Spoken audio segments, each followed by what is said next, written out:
Bonjour chers amis, bonjour le monde. Dans cette vidéo, j'aurai pour but de vous décortiquer un exercice de chimie minérale. Solution, tampon et aussi nous allons parcourir acide faible et base faible.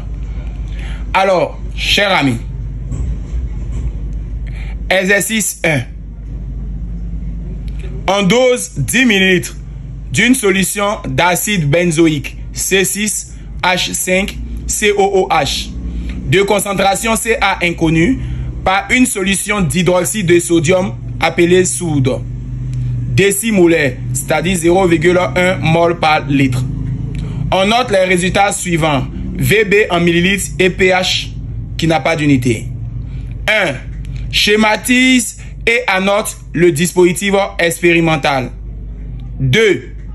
Écrit l'équation bilan de la réaction de dosage. 3.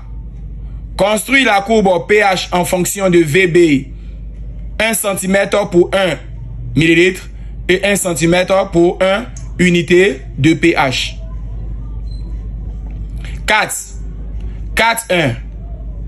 À l'aide de la courbe, détermine le point d'équivalence E et le point de demi-équivalence E'. 4.2. Déduisant la concentration molaire Ca de la solution d'acide benzoïque ainsi que la valeur du pKa du couple acide-base. 5. Pour V égale à 3 ml de soude versée. 5.1. Fait l'inventaire des espèces chimiques présentes dans la solution. 5.2. Calcule les concentrations molaires volumiques. 6. On dispose des indicateurs colorés suivants.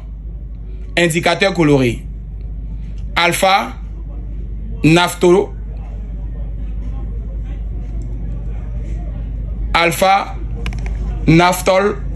phthalène 7,5, 8,6, phénolphtalène 8,2, 10. 6.1. Montre que ces deux indicateurs colorés conviennent au dosage précédent. 6.2. Lequel est le plus précis? Justifie ta réponse. Chers amis, nous allons donc corriger ce sujet de chimie minérale parlant de solution tampon. Je vous donc prie de suivre attentivement la correction. Nous sommes à présent dans cet exercice de chimie minérale. Après lecture et relecture, nous avons donc signifié que on dose 10 ml d'une solution d'acide benzoïque de concentration Ca inconnue par une solution d'hydroxyde de sodium appelée soude, décimolaire 0,1 mol par litre. On note les résultats suivants. Donc vous voyez bien le tableau. Ici, dans un premier temps, avant de commencer cet exercice, quels sont les codes et secrets? Si vous avez un acide carboxylique et une base forte, vous avez donc solution tampon. Si vous avez donc solution tampon, qu'est-ce qu'il faudrait savoir? L'acide est faible parce que c'est un acide carboxylique et la base est forte. Vous regardez la lettre qui se trouve devant, c'est deux types de F. Ici c'est petit f, ici c'est A, ici c'est grand F, ici c'est B. Comme grand F domine toujours petit f, ça sous-entend que il faudrait regarder la lettre qui se trouve devant grand F et après, avant de trouver grand F. Il s'agit de B. Donc, si on a une base qui est forte, notre courbe ira du bas vers le haut parce que la base est forte. La courbe ici présente 4 parties. Et d'après le tracé, on aura un point d'équivalence. Et après ce point d'équivalence, on aura le point à la demi-équivalence, que je peux appeler E'. Ici, il y aura VB, E, et là, VBE, divisé par 2. Ici, le volume de la base exprimé en millilitres ou en centimètres cubes souvent. Et là, le pH. Au cours de cette équation et de cette réaction, si le corps porte le nom de AH, l'acide fer va être mélangé avec OH- pour donner, comme il s'agit d'un acide, selon Bronsted, un acide a pour but de perdre son H. Donc, AH va libérer son H ici. On aura A- plus H2O. Ces caractéristiques sont rapide, total et exothermique. Comme on vient de signifier que la base est forte, dans ce cas-là, le pH serait donc supérieur à 7. Ça, c'était quelques rappels.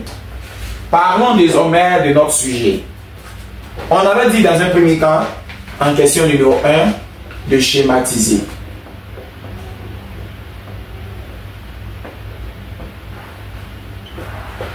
Et de schématiser quoi? Le dispositif expérimental.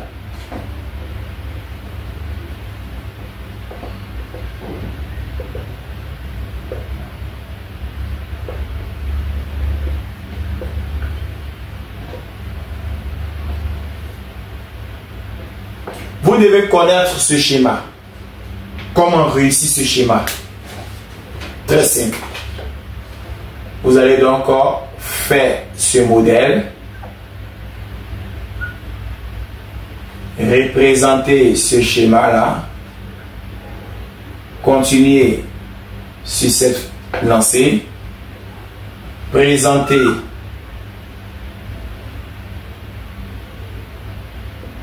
ce support de maintenance, montrer ici, je peux mettre peut-être même ça ici,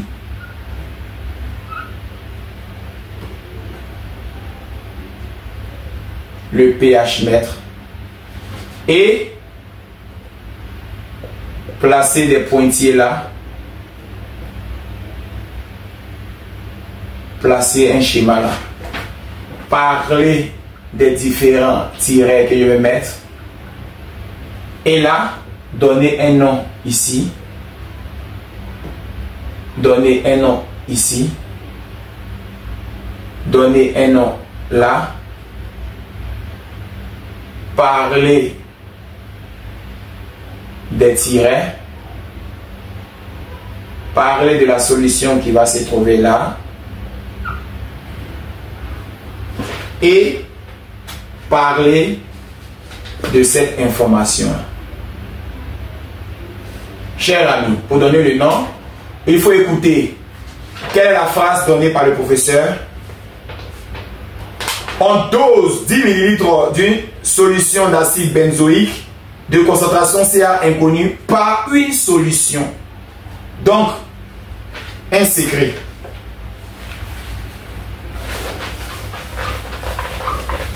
Un secret. L'acide a été dosé par la base. On dose C6H5COOH par NaOH. Quand vous entendez cette information, regardez et écoutez ce que l'on a mis là. C'est à partir de pas qui domine votre sujet. Comme ça a été dosé par NaOH, c'est dans l'éprouvette graduée que vous devez mettre NaOH. Ici, on parlera de éprouvette graduée. Et ici, c'est le thème pas qui domine. Solution de NaOH. Alors l'autre solution va se trouver là. Solution de C6H5COOH. Là, barreau aimanté.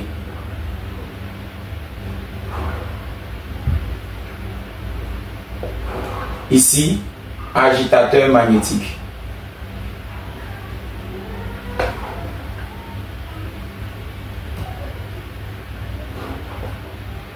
Ici, on a mis barreau là, le pH mètre. Et une fois c'est fait, parlons désormais de ce dispositif. Dispositif expérimental.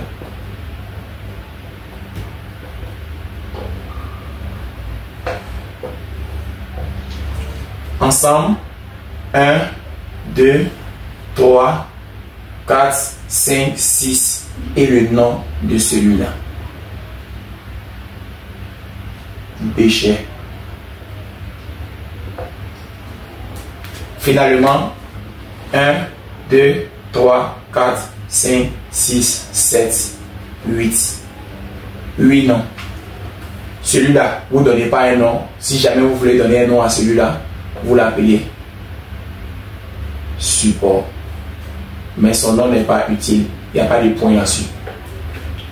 Parlons désormais de l'équation. Écrivons l'équation bilan.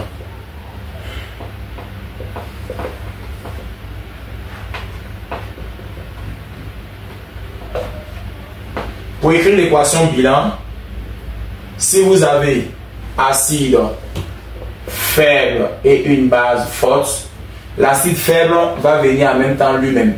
Mais la base forte va envoyer son représentant appelé OH-. L'acide faible vient lui-même, la base forte vient avec son représentant. Donc ici, c'est C6H5COH qui est un acide faible. Et c'est pourquoi? Parce que tous les acides carboxyliques sont des acides faibles. Donc on aura à écrire C6H5COOH plus nous allons faire appel à OH- qui nous donne C6H5COO- plus H2O. L'équation vient d'être traduite. 3. Construction. Pour construire, chers amis, voici les différentes informations. pH en fonction de VD. Et 1 cm correspond à 1 millilitre et l'autre 1 cm correspond à 1 unité de pH. Ici, je vais vous donner l'alu. Mais à l'examen, voici comment on procède. Prendre le papier millimétré, tracer. Ici, obligatoire sur l'axe des ordonnées de placer pH. Et sur l'axe des abscisses, vous placez le volume. Il s'agit donc du volume de la base. Donc vous mettez VD. Et ici, c'est en millilitres. Vous mettez en parenthèse millilitres. Vous allez regarder le tableau, obtenir les différentes valeurs. C'est-à-dire, placer ici 0.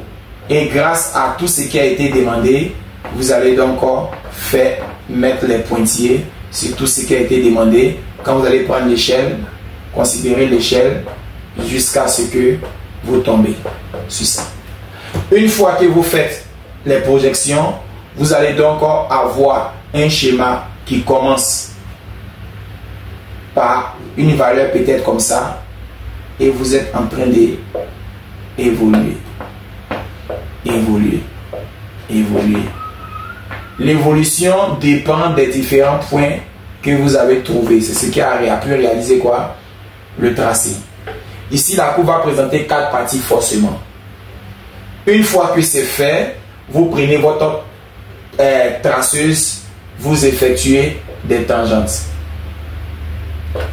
Vous aurez donc un schéma qui va se présenter sous cette forme et sous cette forme. Cette tangente doit être parallèle. Et ici, on aura un point appelé point E, le point d'équivalence, qui portera ici en faisant la projection VBE.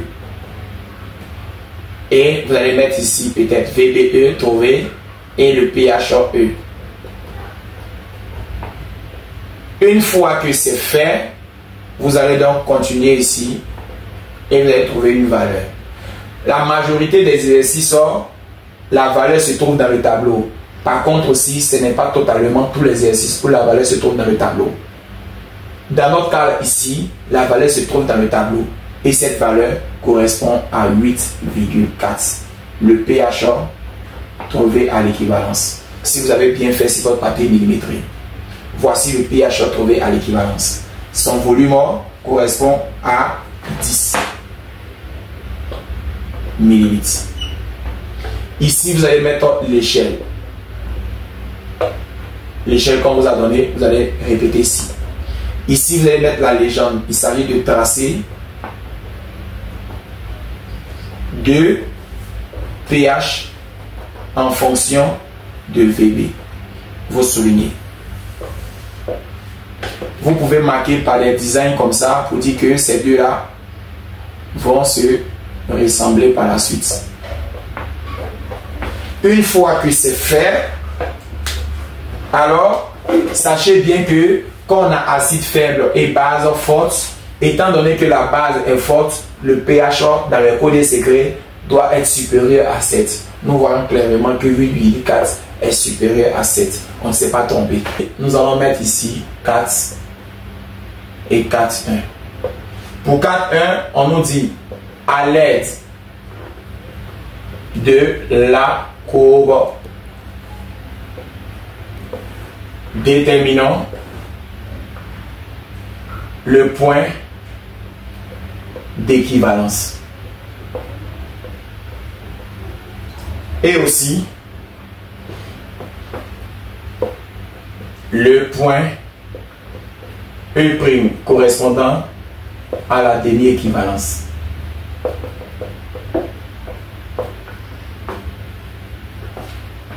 Chers amis, pour ce faire, premier secret. Pour déterminer le point d'équivalence, il faut utiliser la méthode des tangentes parallèles. Alors, nous allons donc dire, d'après la méthode des tangentes parallèles, on a à l'équivalence. Et à l'équivalence, on a E qui aura pour coordonnées VBE et PHE. Nous allons donc déterminer le VBE. Le VBE, nous sommes tombés sur 10 millilitres. Le pH n'a pas d'unité, nous sommes tombés sur 8,4.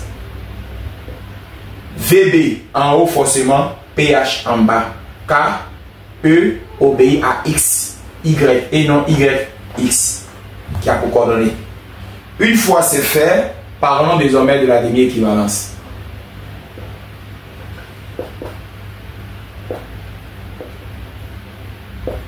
Pour la demi-équivalence, on dit de noter ça E'.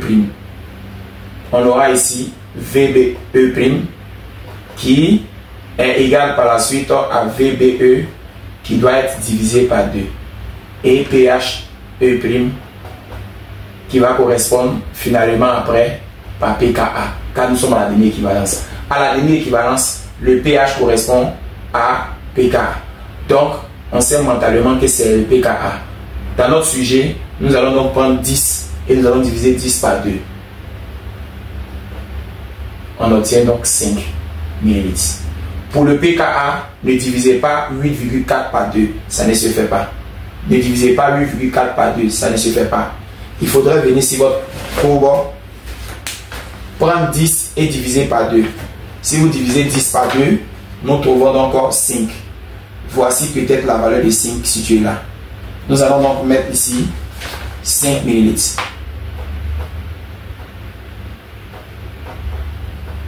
Dans ce cas-là, nous allons projeter. Nous sommes tombés ici. Ici va s'appeler le point E'. et continuer. Nous allons tomber sur 4,2 si vous avez bien tracé. Pourquoi? Vous faites comme ça, vous touchez l'axe et vous changez de direction. Ça va tomber sur 4,2. C'est pas comme tous les exercices que ça tombe sur 4,2. Pardonnez, retenez bien l'information. C'est dans cet exercice que ça tombe sur 4,2. Mais dans un autre sujet, ça peut tomber sur 9,2. Ça peut tomber sur haute valeur. Ça peut tomber sur 10,2. Ça peut tomber sur n'importe quelle valeur. Pardonnez. C'est dans cet exercice-là. Si vous divisez 10 par 2, ça donne 5. Et quand vous faites la projection, vous tombez sur l'axe des ordonnées, sur 4,2. C'est dans cet exercice seulement. Ça peut changer. Pardonnez. Je vous en supplie. VB a unité, PKA n'a pas d'unité. Mais à la dernière équivalence, sachez bien que PKA correspond à PH. Alors, nous sommes à la dernière équivalence. Donc, PKA correspond à PH. Parlons désormais. La question 4.2 nous dit de déduire la concentration CA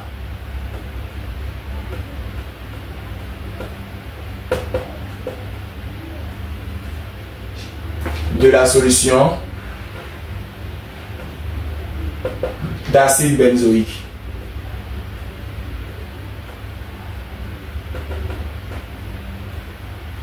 On nous dit de déterminer la concentration CA d'acide benzoïque. Il faudrait retenir une information capitale. Pour déterminer la concentration, il faudrait donc utiliser la technique suivante.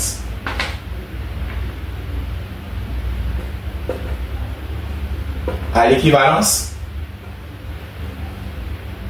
N de l'acide égale à N de la base.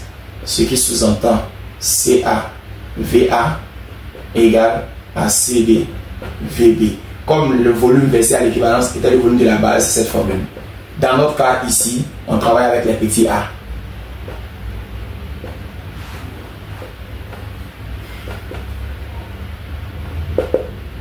N de petit a égale à N de petit b. On aura CaVa égale à CbVbe. C'est dans ce cas que nous allons tirer Ca, CbVbe sur Va. Une fois que c'est fait, application numérique. CB correspond à 0,1. Le volume versé à l'équivalence, nous avons trouvé 10. Le volume de l'acide donné par le sujet, c'est aussi 10 ml. Après simplification, Ca égale à 0,1 mol par litre. Parlons désormais de la déduction de la valeur de pKa imposée par le professeur. Déduisons-en la valeur de pKa. Qu'est-ce qu'on doit savoir? À la demi-équivalence,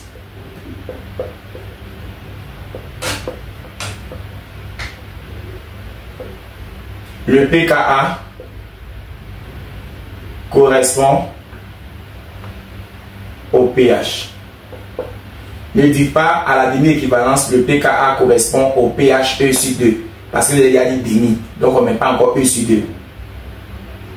On dit à la demi-équivalence le pKa correspond au pH. D'où vous venez regarder votre papier millimétré, la valeur de pKa était égale à 4,2.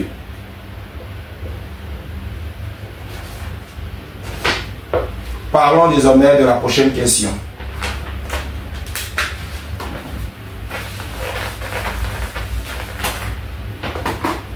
Pour la prochaine question, on nous dit 5. Pour VB égale à 3 ml de soude versée. En 5.1, on nous dit de faire l'inventaire. Cher ami, premier piège. pour VB égale à 3 ml, dans le tableau, si VB égale à 3 ml, que correspond son pH? 3,8. Donc, ils ne vont pas vous donner, c'est à vous de trouver ça, d'après le tableau. Dans ce cas, nous sommes en train de mélanger l'acide versé dans la soude. Ce qui signifie que vous êtes obligé de faire l'équation de la réaction. On aura C6H5COOH plus, vous pouvez mettre OH moins ou simplement NaOH. Une fois que c'est fait, vous allez dire qu'on obtient C6H5COO moins. Une fois qu'on obtient moins, le H qui est ici va venir fusionner avec celui-là. Ça va former H2O. Plus, il va rester lui-là qui serait célibataire. Dans ce cas, nous pouvons donc dire les ions seront Na+, C6H5COO-, H3O+, OH-. Pour les molécules n'ont pas de charge. Dans ce cas, C6H5COOH est de l'eau, qui est un solvant. Pourquoi je ne vais pas trop parler de NaOH? C'est une soude. Alors, la soude va se dissocier dans l'eau. Donc, je peux parler de ça, NaOH, mais je peux mettre en bas dissocier. Ça veut dire que ça va disparaître si j'ai mis ça dans l'eau. Donc, on ne va pas les voir. Alors, les ions sont déjà trop. Question. Il s'agit ici, en 5.2, de calculer leur concentration. Ici, il faudrait savoir que pour calculer la concentration, vous êtes obligé d'utiliser de l'exploitation de pH et du pKa, du KE. Donc, de l'exploitation du pH et de KE. D'après pH égale à moins log de la concentration de H3O+. H3O+, serait donc 10 puissance moins pH. On aura H3O+, 10 puissance moins la valeur de pH donnée, 3,8. H3O+, nous allons donc effectuer le calcul. Nous allons mettre en mol par litre. D'après KE égale à H3O+, multiplié par OH-, OH- serait donc égal à KE sur H3O+. On doit retenir que KE est à 25 degrés à partir de cet instant. Donc ça fait 10 puissance moins 14. OH- égale à 10 puissance moins 14. On a donc 1,58 10 puissance moins 4.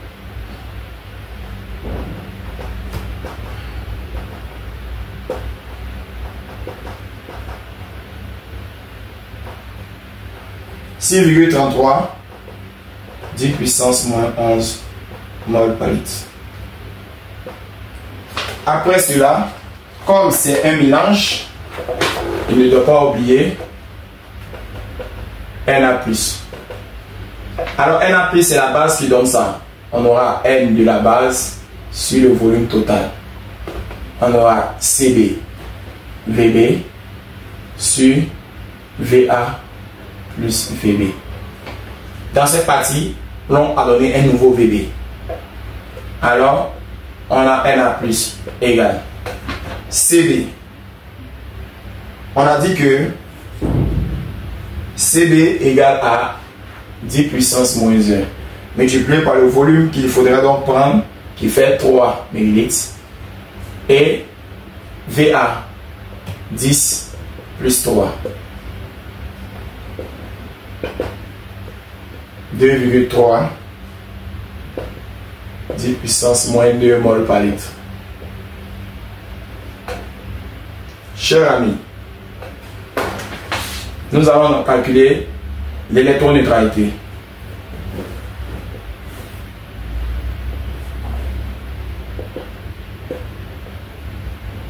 De la solution. On aura C6H5 COO- plus OH- égale, et là H3O plus Na plus. Pourquoi cette formule? Sigma des corps positifs égale à sigma des corps négatifs. Une fois que c'est fait, alors on aura à tirer C6H5 COO-.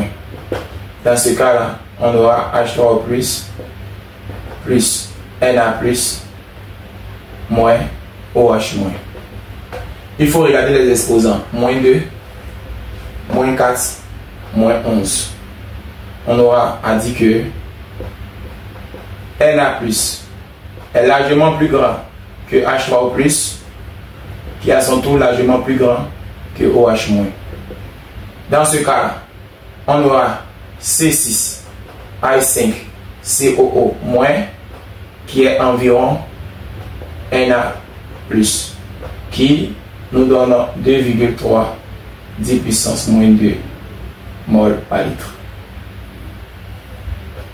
Une fois c'est fait, nous allons passer. Dans ce cas, nous parlons de conservation de la matière.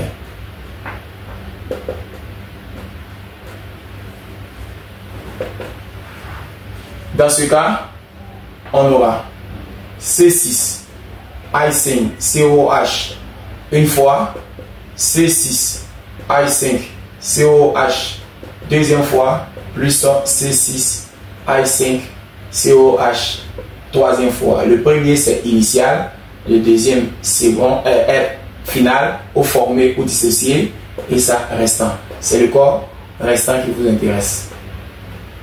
Alors le corps restant égal à C6H5 COH initial soustrait à C6H5 COH formé. On aura C6H5 COH restant égal à initial, et ce corps initial est matérialisé par Ca, et puis le sujet a débuté. La conservation de l'acide. Moins, ici, si nous remplaçons ça par cette valeur, on attend de voir, et lui là, qui s'appelle formé, c'est le fameux C6H5 COO-. C'est ce qu'on vient de trouver dans l'électroneutralité.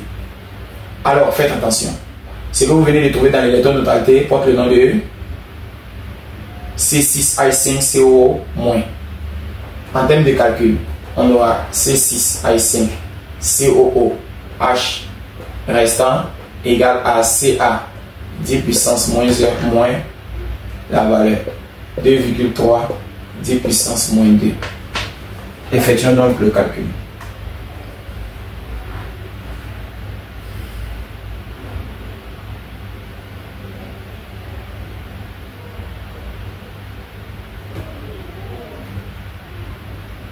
Nous trouvons ici C6H5 COOH restant qui vaut 0,077 mol par litre, ce qui signifie 7,7 10 puissance moins 2 mol par litre.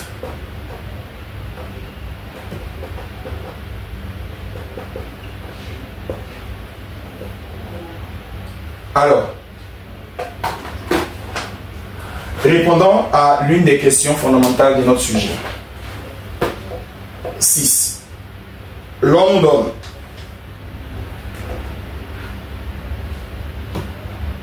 un tableau d'indicateurs colorés situés là et de sa zone de virage. Ici, nous avons 7,5 et là, 8,6.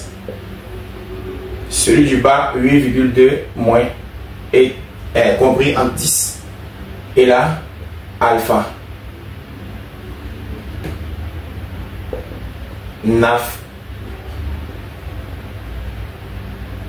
Naphthalène.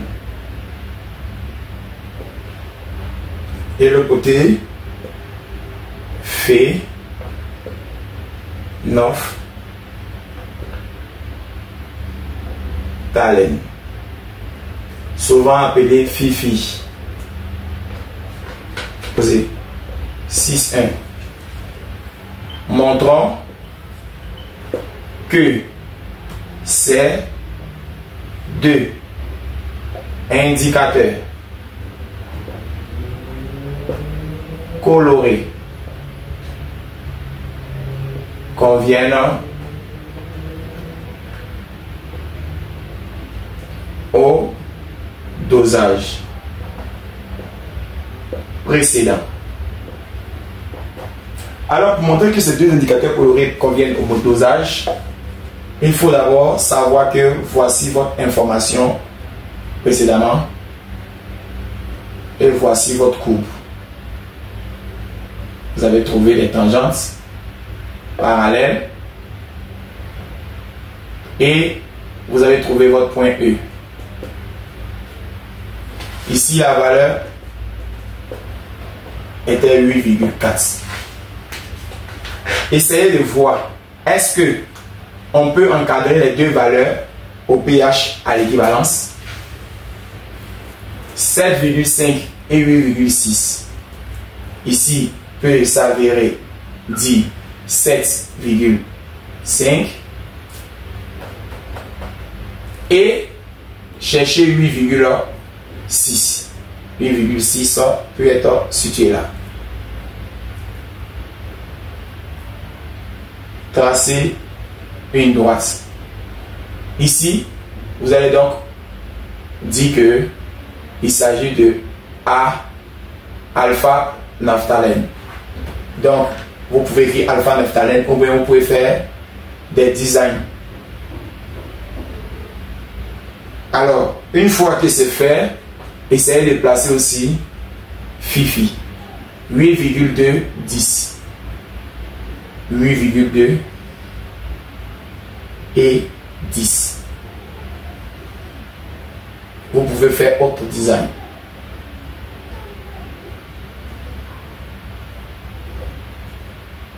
Quelle est la zone de virage en réalité? Est-ce que d'abord, dans un premier temps, c'est 2, celui fait en noir et celui fait en bleu? Est-ce qu'il n'encadre pas le pH? Nous voyons clairement que celui fait en bleu encadre le pH et celui-ci fait en noir encadre le pH trouvé à l'équivalence. Alors, cette question vient d'être montrée. Parlons désormais de la question 6.2. Lequel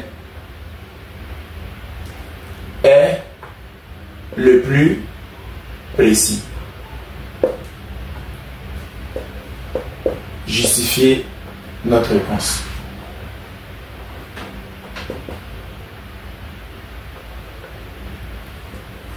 Il faut savoir que Fifi, appelé le phénolphtalène, qui a pour zone de virage 8,2 et 10, est le plus précis.